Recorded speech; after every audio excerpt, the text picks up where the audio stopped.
Em 2020, o mundo parou. Pandemias, colapsos, medo. Mas, e se aquele ano não fosse apenas um marco histórico, e sim o início do fim profetizado há 2000 anos? Vírus misteriosos, governos em silêncio, tecnologia ultrapassando o humano. Será que as profecias do Apocalipse não estão no futuro, mas no presente, diante dos nossos olhos?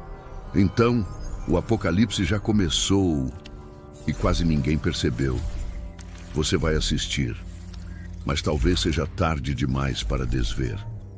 Você acredita em coincidências ou em revelações?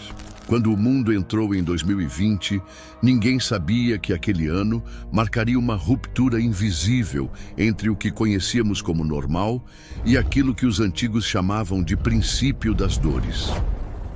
No início, era apenas uma gripe misteriosa do outro lado do planeta. Mas rapidamente, voos foram cancelados, fronteiras fechadas e as ruas antes cheias se tornaram desertas. Era como se algo tivesse apertado o botão de pausa na história humana. Só que não era uma pausa, era o primeiro selo. No livro do Apocalipse, João descreve 7 selos que, um a um, seriam abertos, liberando forças incontroláveis sobre a terra. Conquista, guerra, fome, morte. E então você olha para 2020, uma pandemia global sem precedentes, sistemas de saúde colapsando, cidades como cenários de ficção distópica. Mas não parou aí. Enquanto todos olhavam para a doença, a tecnologia avançava em silêncio. A inteligência artificial deu saltos impensáveis. Máquinas começaram a escrever, falar, decidir, chips começaram a ser implantados. As palavras transhumanismo e controle deixaram de ser fantasia para se tornarem política pública. Enquanto isso, as divisões ideológicas se tornavam abismos. Guerras veladas entre potências, ameaças nucleares reemergindo, ódio sendo disseminado por algoritmos que aprendem com a raiva humana. Em Apocalipse 13, João fala sobre uma besta que controla o mundo por meio da imagem e que ninguém pode comprar ou vender sem uma marca. Agora olhe ao redor. Compras digitais, escaneamento facial, controle total de dados. O mundo caminha rápido, mas será que alguém percebe para onde? E quando o medo se tornou rotina, veio o novo passo: manipulação genética. Em nome da ciência, genes humanos começaram a ser editados. A promessa era curar doenças, mas o limite entre cura e criação está ficando cada vez mais tênue. Se o homem é feito à imagem de Deus, o que acontece quando ele começa a redesenhar essa imagem? O que resta do divino quando o humano se recria? Enquanto isso, terremotos, incêndios florestais, sinais no céu, tudo parece ecoar o que Jesus disse no sermão profético. Haverá pestes, terremotos e sinais nos céus. Mas a maioria trata isso como coincidência. Só que os profetas nunca falaram de coincidências. Eles falavam de sinais, e os sinais estão se acumulando. A cada notícia, a cada avanço, uma nova peça se encaixa num quebra-cabeça antigo. Alguns dizem que tudo é paranoia, outros que é conspiração. Mas os que vigiam os tempos percebem: há algo estranho na cadência dos acontecimentos. É como se os fatos não estivessem mais sendo construídos, mas revelados.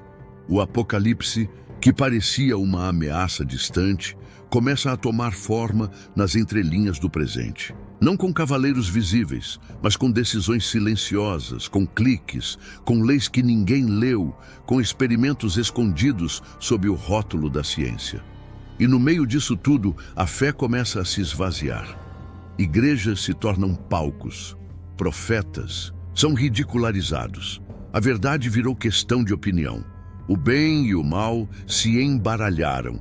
E isso também está escrito: nos últimos dias chamarão o mal de bem e o bem de mal. E se isso não for agora, então quando? À medida que os meses avançavam, o mundo parecia afundar em um torpor estranho, uma mistura de medo, incredulidade e um tipo de aceitação cega. O vírus continuava a se espalhar, mas o que mais se multiplicava era algo menos visível: a sensação de que o controle escapava das mãos humanas. Governos endureciam regras, fechavam fronteiras, implementavam passaportes sanitários, enquanto drones voavam sobre bairros e câmeras rastreavam rostos cobertos por máscaras. E ali, em silêncio, quase imperceptivelmente, o mundo aceitava ser vigiado. Aqueles que se opunham eram ridicularizados ou simplesmente silenciados, como se a verdade tivesse se tornado um fardo muito pesado para carregar. Um novo idioma social surgia. Termos como desinformação, segurança biológica, soberania digital tomavam os discursos públicos, enquanto a linguagem bíblica desaparecia das conversas cotidianas. Era como se a besta do Apocalipse não precisasse mais rugir, bastava sussurrar. Mas havia algo ainda mais inquietante por trás dessa cortina de eventos sanitários e tecnológicos. Os laboratórios, que antes trabalhavam silenciosamente, começaram a revelar ambições que beiravam a profanação.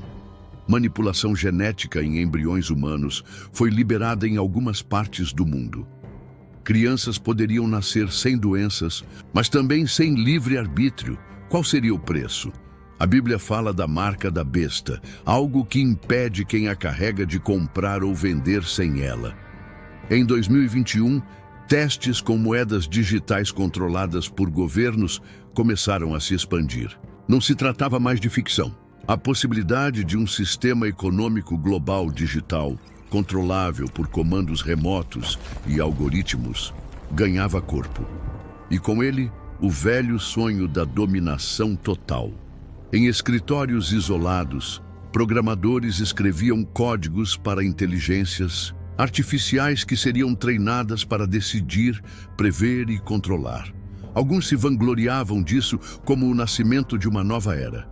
Mas outros viam ali os olhos frios de uma entidade sem alma, uma mente feita de dados, que jamais conheceria misericórdia, compaixão ou perdão. A mesma mente que poderia um dia decidir quem vive e quem desaparece nos subterrâneos do sistema. A besta agora tinha um rosto digital e ele estava em todo lugar, em nossos bolsos, nossas casas, nossas rotinas. Ao redor do planeta, sinais se acumulavam. Incêndios colossais destruíam florestas inteiras. Tempestades que antes ocorriam uma vez por século tornaram-se semestrais. Povos inteiros migravam em busca de abrigo, água, sobrevivência. E no meio do caos, um padrão começava a surgir, como se o planeta, a criação, estivesse gritando. No livro de Apocalipse, trombetas anunciam desastres em sequência, e muitos se perguntavam: não estariam elas já soando? A cada notícia, uma camada da profecia parecia se cumprir. Gafanhotos invadindo plantações, rios tingidos de vermelho por algas e poluição, estrelas cadentes cruzando os céus como presságios. Mas a maior transformação não era climática, era moral. Valores antes considerados sagrados começaram a ser ridicularizados. O certo e o errado se tornaram relativos. A cultura celebrava o efêmero, o ego, o consumo. Aqueles que falavam de eternidade eram acusados de intolerância. E assim, aos poucos, as palavras da profecia não pareciam mais apenas previsões. Pareciam diagnósticos. O mundo havia trocado o cordeiro pelo holograma, o altar pela tela, o jejum pela dopamina digital. A besta, em sua astúcia, não precisava destruir, bastava distrair. E é neste silêncio moderno, embalado por feeds infinitos, assistentes virtuais e verdades fabricadas, que a profecia se desdobra. Porque o Apocalipse não começa com fogo do céu. Ele começa com o adormecimento da alma. E talvez, ele já tenha começado em 2020. A grande besta não se levantou entre chamas e trovões, como muitos esperavam. Ela se ergueu em silêncio, alimentada por toques em telas, permissões clicadas sem ler, vozes artificiais que nos respondiam com gentileza mecânica. Não precisou usar força, usou conforto. A besta moderna seduz com praticidade, acalma com algoritmos, observa com olhos invisíveis. E enquanto homens construíam torres de poder baseadas em dados, uma nova forma de idolatria se espalhava. A adoração ao controle, a ciência desprovida de alma, a conveniência vendida como liberdade. A inteligência artificial, aquele espírito que não veio do barro, mas do código, aprendeu a escrever, falar, decidir. Começou a prever desejos antes que fossem pensados. Não era mais uma ferramenta, mas uma entidade. E diante dela, muitos se ajoelharam não com os joelhos, mas com a mente. A fé deu lugar ao cálculo, à alma, à estatística. O futuro deixou de ser uma esperança para se tornar um programa. E quem se recusava a instalar era desconectado da realidade. Nesse cenário, as palavras do Apocalipse começaram a soar como memórias. Foi-lhe dado fôlego para que falasse imagem da besta. E agora temos imagens que falam, criam, seduzem, manipulam. Influenciam multidões com um brilho hipnótico. As trombetas talvez não sejam mais ouvidas, mas visíveis.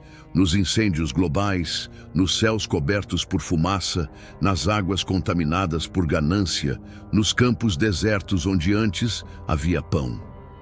Os selos foram abertos, um a um, não por anjos com espadas, mas por mãos humanas embriagadas de orgulho.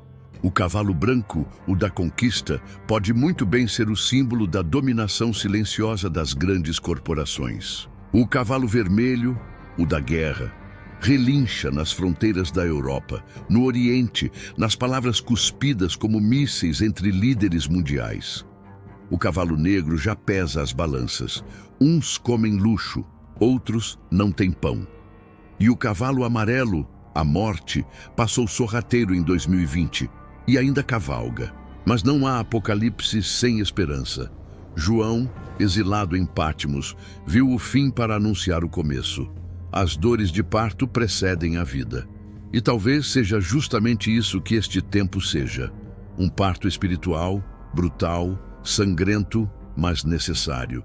Porque se o mundo está sendo sacudido, é para acordar os que dormem, para que os olhos voltem ao céu e não às telas, para que os ouvidos escutem a trombeta do arrependimento, não o zumbido constante das notificações. Maria Madalena chorava diante do túmulo porque pensava que tudo havia acabado. Mas foi ali, no fundo da escuridão, que ela ouviu o nome dela ser chamado pelo próprio Cristo. Talvez este seja o nosso momento diante do túmulo. Talvez tudo pareça perdido, mas se ouvirmos com atenção, ainda há uma voz chamando o nosso nome. A besta pode parecer invencível, mas há um cordeiro.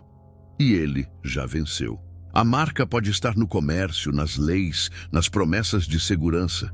Mas também há um selo invisível colocado sobre os que resistem, sobre os que não se curvam. E esses, como diz o Apocalipse, seguem o Cordeiro por onde quer que vá. Essa é a escolha diante de nós. Seguir a besta sem perceber, ou seguir o Cordeiro conscientemente. E o tempo da escolha é agora.